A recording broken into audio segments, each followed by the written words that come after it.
Good morning students. आज का हमारा टॉपिक है density of unit cell. Density of unit cell हम प्रीवियस क्लास में डिस्कस कर चुके हैं पैकिंग एफिशिएंसी के बारे में, यूनिट सेल्स के बारे में। आज हम पढ़ेंगे डेंसिटी ऑफ यूनिट सेल। हम जानते हैं डेंसिटी को हम किससे डिनोट करते हैं, डी से। तो डेंसिटी किसके इक्वल होती है, mass upon volume. Mass upon volume ये हमने पढ़ रखा है। डेंसिटी किसके बराबर होती है, मास अपॉन वॉल्यूम की। यदि हमें क्या निकालना है, डेंसिटी निकालनी है किसकी, यूनिट सेल की, डेंसिटी ऑफ यूनिट सेल। तो किसकी इक्वल आएगा, mass of unit cell, mass of unit cell upon volume of unit cell, volume of unit cell. अब हमें क्या पता, क्या कैलकुलेट करना पड़ेगा कि मास ऑफ यूनिट सेल क्या होता है। तो मास ऑफ यूनिट सेल को कैसे कैलकुलेट करते हैं, मास ऑफ यूनिट सेल। हमने क्या की, यूनिट सेल ली, उसमें हम देखते हैं कितने एटम प्रेजेंट हैं। तो हम सबसे पहले क्या देखेंगे, नंबर ऑफ एटम्स, कितने एटम्स उसमें क्या है, प्रेजेंट है। और अगर एक एटम का हम क्या कर लें, मास से डिटरमाइन करें, तो टोटल एटम से मल्टीप्लाई कर देंगे तो हमारे पास क्या आ जाएगा, मास आ जाएगा यूनिट सेल का। तो हम क्या कर देंगे, मास ऑफ ईच एटम या वन एटम कर देंगे, लिखा जाएगा वन एटम। यदि एक एटम का मान लो आपके पास मास गिवन है और टोटल एटम कितने उनसे आप मल्टीप्लाई कर देते हो, तो आपके पास क्या आ जाता है, मास ऑफ यूनिट सेल आ जाता है। अब देखिए, अब आपको पता होना चाहिए मास ऑफ वन एटम क्या होता है। एक एटम का मास कितना होता है,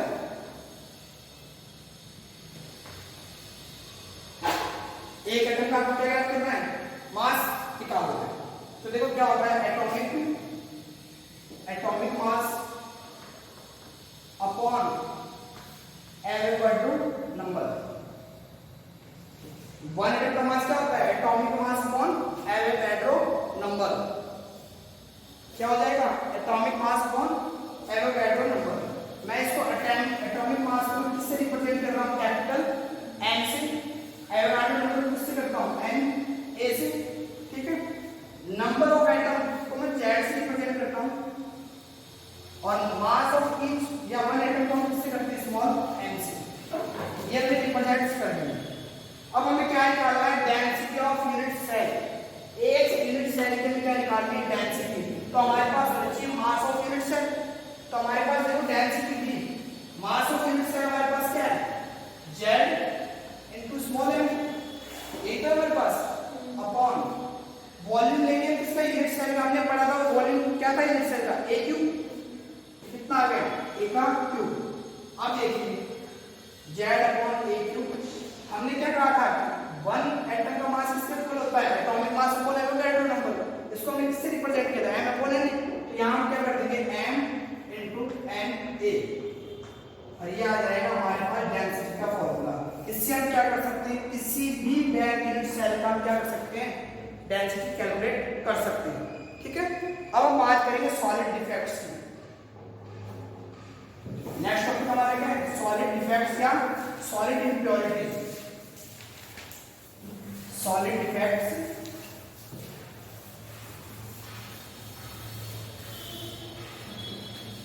सॉलिड डिफेक्ट्स। कुछ बुक में आपको इम्प्योरिटीज लिखा हुआ मिल सकता है। ये देखो, solid defects are divided into two types. First of all question, what is solid defect.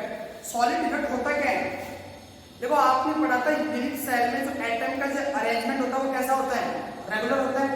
हम क्या करते हैं कि टेम्परेचर इंक्रीज करते हैं या फिर किसी भी कारण से या किसी भी रीजन से इनके जो रेगुलर अरेंजमेंट क्या हो जाते हैं, इररेगुलर हो जाते हैं एटम के।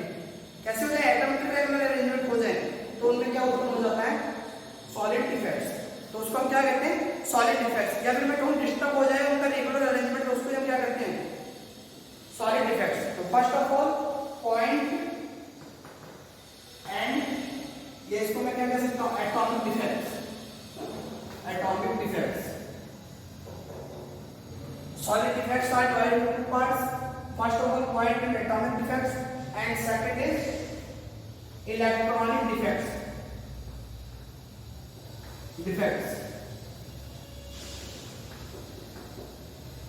तो टू टाइप्स है, फर्स्ट पॉइंट या एटॉमिक डिफेक्ट, पॉइंट और atomic defects, second is electronic defects. Further points defects are divided into two types. Stoichiometric defects, second is non-stoichiometric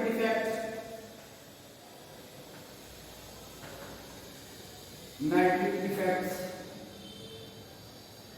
and third is impurity defect. Impurity defects. तो हमने क्या किया, सबसे पहले solid defects को two parts में divide किया, point defects और इलेक्ट्रॉनिक डिफेक्ट्स. फिर हमने क्या किया, पॉइंट डिफेक्ट्स को फिर डिवाइड किया थ्री पार्ट्स में, stoichiometric defects, non stoichiometric defects और इम्प्योरिटी डिफेक्ट्स. अब हम सबसे पहले जानेंगे कि जो आपके स्टोइकियोमेट्रिक डिफेक्ट्स होते हैं वो कहाँ पाए जाते हैं. तो उससे पहले हमें पता करना पड़ेगा कि किस प्रकार के कंपाउंड में स्टोइकियोमेट्रिक डिफेक्ट्स पाया जाता है. तो हम ध्यान में रखना है आपको स्टोइकियोमेट्रिक डिफेक्ट स्टोइकियोमेट्रिक कंपाउंड में पाया जाता है. अब बात आती है स्टोइकियोमेट्रिक कंपाउंड क्या होता है. तो देखो, यदि आपके पास कैटायन और एनायन का रेशियो क्या हो, सेम हो, या फिर मैं कहूं कैटायन की संख्या और एनायन के नंबर्स क्या हो, बराबर हो, तो उसको हम क्या कहते हैं, स्टोइकियोमेट्रिक डिफेक्ट. यदि आपके पास दो कैटायन तो दो ही क्या होंगे, एनायन, तीन कैटायन तो तीन क्या होंगे, एनायन, वो कंपाउंड आपका कैसा है, स्टोइकियोमेट्रिक डिफेक्ट. जैसे कि एग्जांपल देता हूं NaCl, इसमें एक क्या है, कैटायन आपके पास एक क्या है, एनायन में कैसा है, स्टोइकियोमेट्रिक कंपाउंड है. अगर इसमें डिफेक्ट आएगा तो कैसा आएगा, स्टोइकियोमेट्रिक डिफेक्ट्स. यहां के ऊपर मैं बात करूं तो इसमें क्या होगा, कैटायन और एनायन का रेशियो क्या होगा, अलग अलग होगा. ये हो सकता है 3 हो जाए, ये 5 हो जाए. तो इसमें कैटायन क्या है, डिफरेंट होगी किससे, एनायन से. तो ऐसे कंपाउंड क्या होते हैं, नॉन स्टोइकियोमेट्रिक कंपाउंड. और जो डिफेक्ट्स पाया जाता है उसको हम क्या कहते हैं, नॉन स्टोइकियोमेट्रिक डिफेक्ट. अगर हम बात करते हैं इम्प्योरिटी डिफेक्ट्स की, तो उसमें किसी भी प्रकार के क्या करते हैं, इम्प्योरिटी को ऐड करते हैं, जिसके कारण से क्या आ जाता है, डिफेक्ट्स आ जाता है. उसको हम क्या कहते हैं, इम्प्योरिटी डिफेक्ट्स. अब हम देखते हैं stoichiometric defects are divided into 4 parts. हम स्टोइकियोमेट्रिक डिफेक्ट्स में क्या करते हैं, 4 प्रकार के डिफेक्ट्स को पढ़ते हैं. देखो फर्स्ट कौन सा होता है, फर्स्ट हम पढ़ते हैं इसके अंदर वैकेंसी डिफेक्ट्स. सेकंड हम पढ़ते हैं इसके अंदर इंटरस्टिशियल डिफेक्ट या इंटरस्टिशियल डिफेक्ट्स. थर्ड हम क्या पढ़ते हैं इसमें, शॉर्ट की डिफेक्ट्स. और फोर्थ हम क्या पढ़ते हैं इसमें, फ्रैंकल डिफेक्ट्स. यानी हम 4 टाइप्स के डिफेक्ट को क्या करते हैं, स्टडी करते हैं इसमें. फर्स्ट कौन सा होता है, वैकेंसी डिफेक्ट. सेकंड क्या है, इंटरस्टिशियल डिफेक्ट. तीसरा क्या होगा, शॉर्ट की डिफेक्ट. एंड फोर्थ क्या होगा, फ्रैंकल डिफेक्ट. जबकि हम नॉन स्टोइकियोमेट्रिक में हम क्या करते हैं, 2 टाइप्स के डिफेक्ट की स्टडी करते हैं. एक तो होता है मेटल एक्सिस डिफेक्ट. दूसरा क्या होता है, मेटल डेफिशिएंसी डिफेक्ट.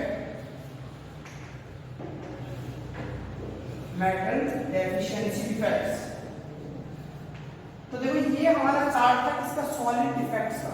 हम वन बाय वन क्या करेंगे, इनकी स्टडी करेंगे. देखो हमने देखा solid defects are divided into 2 types, point and electronic defects. Point defect are also divided into 3 types, stoichiometric defects, non stoichiometric defects, and third is impurity defects. Stoichiometric defects in study 4 points, 4 types of defect, vacancy defect, interstitial defect, Schottky defect और Frenkel defects. जबकि हम बात करते हैं इसकी non stoichiometric defects, उसमें हम क्या करते हैं, 2 टाइप्स के डिफेक्ट्स की स्टडी करते हैं, metal excess defects and metal deficiency defects. आपके बोर्ड के एग्जाम के अकॉर्डिंग आपके points defect are very important. आपको 100% क्वेश्चन देखने को मिलता है इसमें पॉइंट डिफेक्ट से. और अगर हम बात करते हैं इसमें भी, तो यहाँ पे स्टोइकियोमेट्रिक डिफेक्ट्स क्या होता है, बहुत ज्यादा इंपॉर्टेंट होता है. वैसे तो हम पढ़ेंगे सभी को, लेकिन अगर आप पॉइंट डिफेक्ट्स को अच्छे से पढ़ते हो तो लगभग आपने मान के चलो आपने एक क्वेश्चन कर लिया है बोर्ड एग्जाम में. फिर हम बात करते हैं सबसे पहले स्टोइकियोमेट्रिक डिफेक्ट्स। क्या पढ़ेंगे अपन? Stoichiometric defects.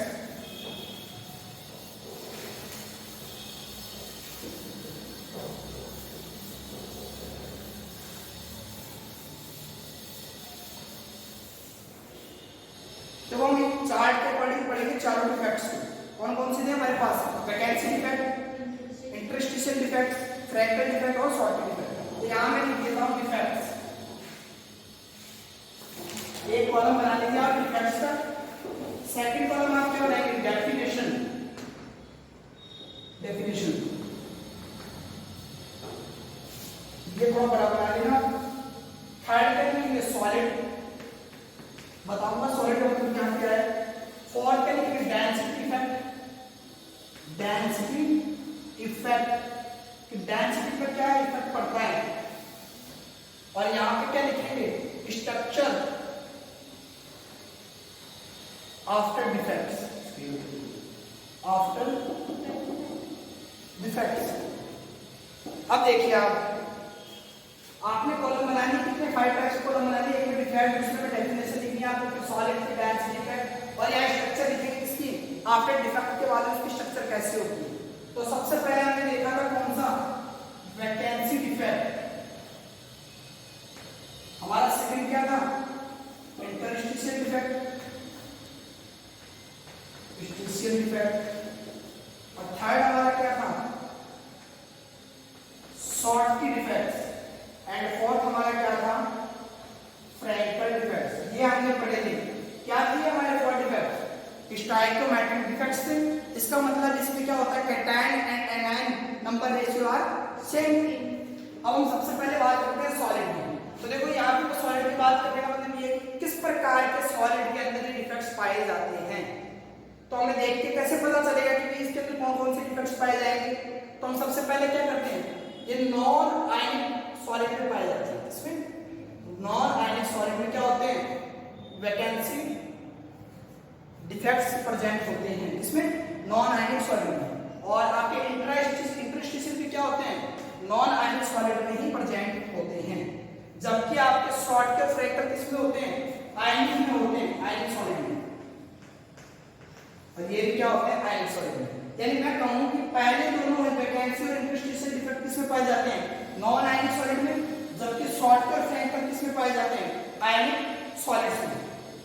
अब देखिए बात करते हैं स्ट्रक्चर के एटम की। सबसे पहले मैं बात कर रहा हूं वैकेंसी की। हमने पढ़ा था इसमें मान लो एक रेगुलर अरेंजमेंट है एटम का।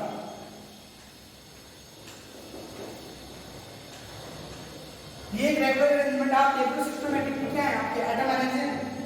यदि आपके यहां से कोई एक एटम क्या हो जाए? रिमूव हो जाए तो यहाँ पे क्या प्रेजेंट हो जाएगा? स्पेस प्रेजेंट हो जाएगा। उस स्पेस को आप क्या कहोगे? वैकेंसी बोलोगे आप उसको। तो इस प्रकार के डिफेक्ट्स को हम क्या कहते हैं? वैकेंसी डिफेक्ट्स होते हैं जिसमें क्या हो? कोई एक एटम क्या हो जाए? रिमूव हो जाए। तो मैं यहां लिख देता हूं सम एटम्स आर रिमूव या फिर some lattice are remove. Some lattice sites are vacant. तो क्या हो जाए? वैकेंट हो जाए तो इसमें कैसा हो जाएगा? वैकेंसी डिफेक्ट हो जाएगा। अब बात आती है डेंसिटी इफेक्ट की। तो डेंसिटी क्या थी हमारे पास? Mass upon volume. ये तो थी। मानते हैं वॉल्यूम में तो सब में क्या रहती है? यूनिट सेल रहेगी। तो सबकी कैसे हो जाएगी? सेम। तो डेंसिटी किसके प्रोपोर्शनल हो जाएगी? मास की। यदि मास ज्यादा तो डेंसिटी क्या होगी? ज्यादा होगी। और डेंसिटी कम हो तो मास क्या होगा? कम होगा। अब यहाँ पे एक एटम क्या हो गया? रिमूव हो गया, यानी इसका मास क्या हो गया? कम हो गया। डेंसिटी क्या इफेक्ट पड़ेगा? कम हो जाएगी। तो डेंसिटी क्या होगी? डिक्रीज। ये था हमारा क्या? Vacancy defect. देखो वैकेंसी डिफेक्ट में क्या होता है? सम लैटिस साइट आर वैकेंट। कुछ लैटिस साइट क्या हो जाती है? वैकेंट हो जाती है। उसमें किस कंपाउंड सॉलिड में पाए जाते हैं? नॉन आयनिक सॉलिड में पाए जाते हैं। जबकि इनमें डेंसिटी क्या प्रभाव पड़ता है? डेंसिटी डिक्रीज हो जाती है। अब देखिए आप इंटरस्टिशियल डिफेक्ट्स ये कैसे कंपाउंड में मिलेंगे? नॉन आयनिक सॉलिड्स में मिलेंगे आपको। इसमें देखिए आप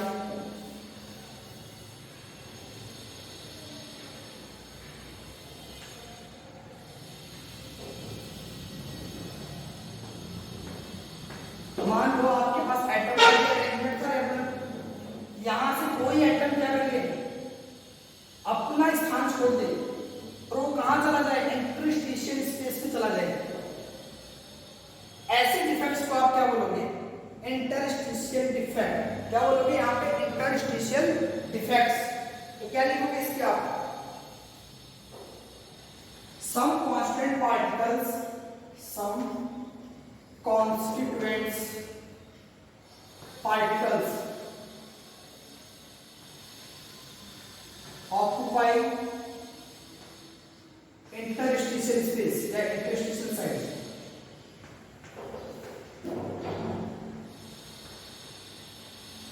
तो इसमें क्या होगा, कुछ कांस्टेंट पार्टिकल्स क्या कर लेंगे, इंटरस्टिशियल स्पेस को ऑक्यूपाई कर लेंगे। अब देखिए आपने देखा यहाँ पे जो एटम का रेगुलर अरेंजमेंट था वो तो डिस्टर्ब हो गया, इसको इसमें डिफेक्ट आ गया, ऐसा इंटरस्टिशियल डिफेक्ट। अब आप देखते हो यहाँ पे एटम के नंबर पे कुछ चेंज आया नहीं, तो डेंसिटी कैसी रहेगी, रिमेन्स सेम। कैसी रहेगी, रिमेन्स सेम। या फिर मैं कह सकता हूँ इसमें नो चेंज इन डेंसिटी। अगर आप दूसरा वर्ड लिखना चाहो तो नो चेंज। डेंसिटी में क्या नहीं होता, कोई भी चेंज नहीं होता है। अब आपने क्या करें, टू टाइप्स के डिफेक्ट्स पढ़ चुके हैं। थर्ड हमारा क्या है, शॉर्टकी डिफेक्ट्स। इसको देख रहे हैं कैसे कंपाउंड में पाए जाते हैं, आयनिक सॉलिड्स में पाए जाते हैं। यानी इसमें क्या रहेंगे, आयन प्रेजेंट रहेंगे। ऊपर वाले में क्या एटम प्रेजेंट थे, यहाँ क्या रहेंगे, आयन प्रेजेंट रहेंगे, वो भी एक तरीके क्या है, कांस्टेंट पार्टिकल्स हैं। तो देखो मान लीजिए पॉजिटिव नेगेटिव, पॉजिटिव नेगेटिव।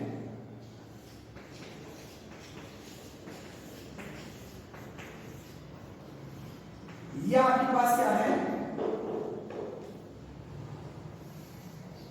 एक अरेंजमेंट है किसका, आयन का। आयन के इसमें रेगुलर अरेंजमेंट है। अब देखिए यहां से क्या होता है, एक तो एनायन और एक कैटायन क्या हो जाए, रिमूव हो जाए, तो इसमें क्या आ जाएगा, डिफेक्ट्स आ जाएगा। इस प्रकार के डिफेक्ट्स को आप क्या बोलोगे, शॉर्टकी डिफेक्ट्स। तो इसमें मैं क्या लिखूं, same amount of cation and anion remove, यानी समान मात्रा में क्या होंगे, एनायन और कैटायन क्या हो जाएंगे, रिमूव हो जाएंगे। तो लिख दे रहे हैं इसमें equal number of cation, equal number of cation and anion are remove. यानी लैटिस से क्या हो जाएंगे, क्रिस्टल लैटिस से इक्वल नंबर में कैटायन और एनायन क्या हो जाएंगे, रिमूव हो जाएंगे। इस प्रकार के डिफेक्ट क्या होगा, ओरिजिन होगा, उसको हम क्या कहेंगे, शॉर्टकी डिफेक्ट्स। अब देखिए डेंसिटी, अगर इसमें आयनों की संख्या क्या हो जाएगी, डिक्रीज हो जाएगी, तो डेंसिटी क्या हो जाएगी, डिक्रीज हो जाएगी, डिक्रीज। अब एक चीज और देखिए इसमें, यहाँ पे आप क्या क्या जनरेट हो रहा है, यहाँ पे वैकेंसी जनरेट हो रही है। तो हम शॉर्टकी डिफेक्ट्स को क्या भी बोल सकते हैं, वैकेंसी डिफेक्ट भी बोल सकते हैं। इसमें भी क्या हो रही है, वैकेंसी तो आ रही है, तो इसको हम क्या कह सकते हैं, वैकेंसी डिफेक्ट्स। तो लिख लेना इसमें, इसको हम वैकेंसी डिफेक्ट, क्या वैकेंसी डिफेक्ट भी है, ठीक है। फिर हम देखते हैं फ्रैक्टल डिफेक्ट्स। देखो फ्रैक्टल डिफेक्ट्स में क्या होता है,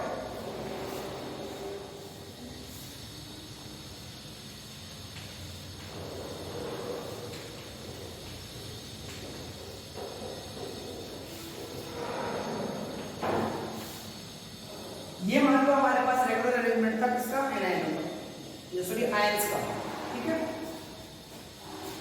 इसमें मान लो आपके पास क्या चला गया,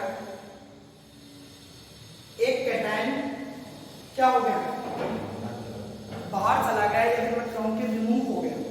तो रिमूव हो गया तो क्या होगा, इसमें डिफेक्ट्स आएगा, तो उसको हम क्या कहेंगे, फ्रैक्टल डिफेक्ट। लेकिन ध्यान में रखना जरूरी नहीं कि इसके अंदर कैटायन रिमूव हो, एनायन भी रिमूव हो सकते हैं। देखो इसमें क्या होता है, cation and anion, anion are remove, but due to small size remove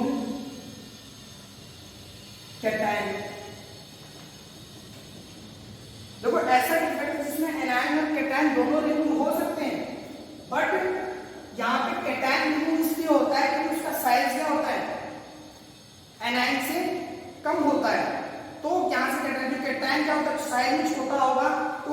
जाके कहाँ फिट हो सकता है, तो ऐसे को हम क्या कहेंगे, फ्रैंकल डिफेक्ट। तो अब ये पॉजिटिव आयन जैसे इसमें निकलेगा तो यानी क्या करेगा, छोटा साइज है तो ये कहाँ कहीं जाके क्या मान लीजिए यहाँ आ गया, कहाँ आ गया, इंटरस्टिशियल स्पेस में आ गया, तो इस डिफेक्ट को आप क्या कहोगे, फ्रैंकल डिफेक्ट कहोगे। कैटायन क्यों आ गया यहाँ पे, कि उसका साइज छोटा है। यदि अगर आपको कोई क्वेश्चन दे दें जिसमें एनायन का साइज छोटा हो, फिर आपको चीज में फ्रैंकल डिफेक्ट बताइए, तो आप किसको हटाओगे वहां से, नेगेटिव आयन, क्योंकि उसका साइज क्या है, छोटा है। यानी जिसका साइज छोटा होगा वही क्या करेगा, आसानी से निकलेगा और आसानी से फिट हो जाएगा खाली जगह में। तो यहाँ पे क्या होगा, कैटायन निकला और कहाँ चला गया, इंटरस्टिशियल स्पेस में। तो ये एक टाइप का क्या है, इंटरस्टिशियल डिफेक्ट भी है। तो ये कहाँ जा रहे हैं, कैटायन कहाँ जा रहा है, इंटरस्टिशियल डिफेक्ट में जा रहा है। अब आप देखिए यहाँ पे कैटायन और एनायन के नंबर्स में तो चेंज आ रहा है, नहीं आ रहा, तो कैसे हो जाएंगे, इसकी डेंसिटी क्या फर्क पड़ेगा, सेम रहेगी। तो नो चेंज डेंसिटी, क्या हो जाएगा, no change density, no change density. अब एक चीज देखो, ये हमने अगर ध्यान से तो देखें तो हमने देखा कि कैटायन डिफेक्ट किसके सिमिलर था, शॉर्ट डिफेक्ट के सिमिलर जैसा था, जबकि आपका इंटरस्टिशियल डिफेक्ट किसके अकॉर्डिंग था, फ्रैंकल डिफेक्ट जैसा था। इन दोनों में तो इंटरस्टिशियल स्पेस में आ रहा है, तो यहाँ क्या होगा, कैंट हो रहा है। और देखते हैं, अब हम बात करते हैं कोऑर्डिनेशन नंबर की। मैं शॉर्ट में लिख देता हूँ कोऑर्डिनेशन नंबर। देखो कोऑर्डिनेशन नंबर क्या होता है, कोऑर्डिनेशन नंबर का मतलब ये होता है कि कोई पॉजिटिव आयन है वो कितने नेगेटिव आयन से क्या हो, घिरा हुआ है, तो उसकी संख्या क्या कहलाती है, कोऑर्डिनेशन नंबर। या फिर मैं कह सकता हूँ कोई नेगेटिव आयन कितने पॉजिटिव आयन से घिरा हुआ है, वो उसके क्या कहलाएगा, कोऑर्डिनेशन नंबर। अब देखते हैं इसकी कोऑर्डिनेशन नंबर किसकी ज्यादा होगी किसकी कम होगी। यहाँ आप देखते हो तो क्या जा रहा है, सेम संख्या में कैटायन और एनायन जा रहा है।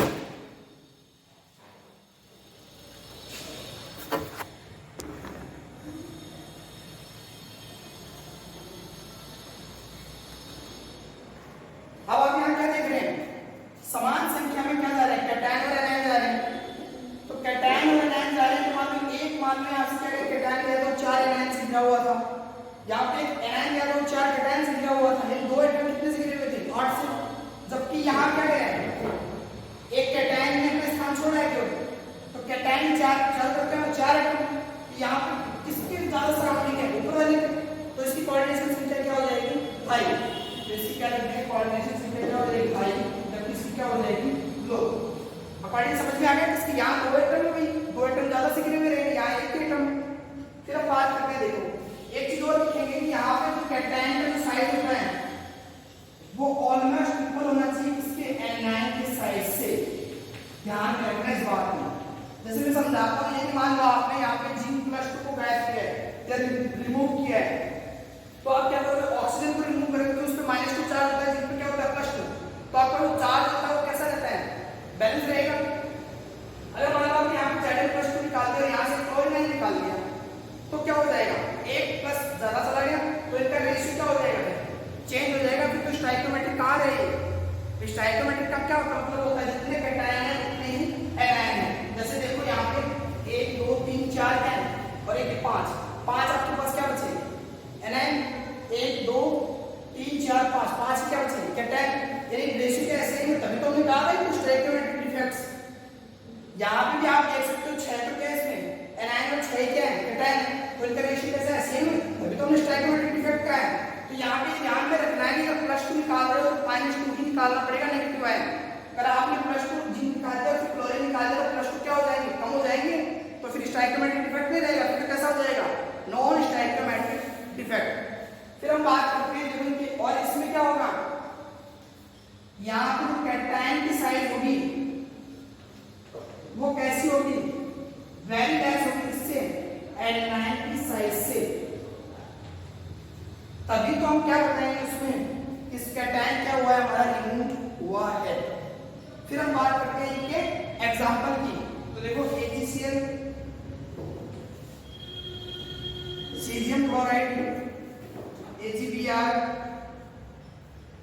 ये किसके एग्जांपल हैं,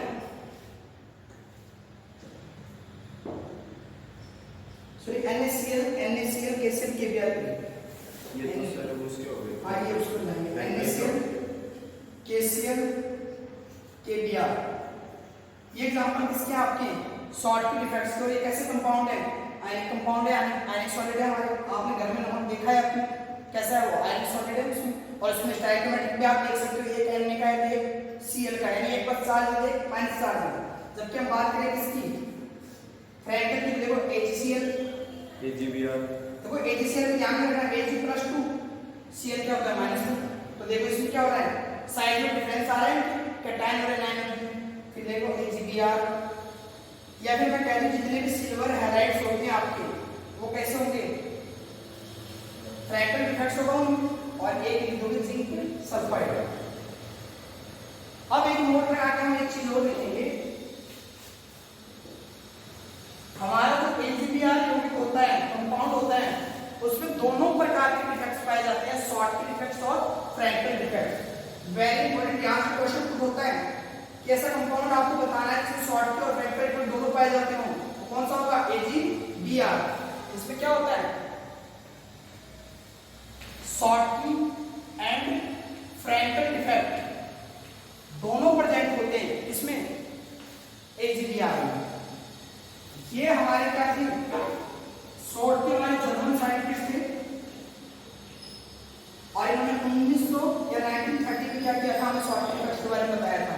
जबकि हम बात करें फ्रैंकल के लिए, कैसे साइंटिस्ट थे, रशियन थे, और इन्होंने 1962 में हमें इसके बारे में बताया था, फ्रैंकल डिफेक्ट्स के बारे में बताया था।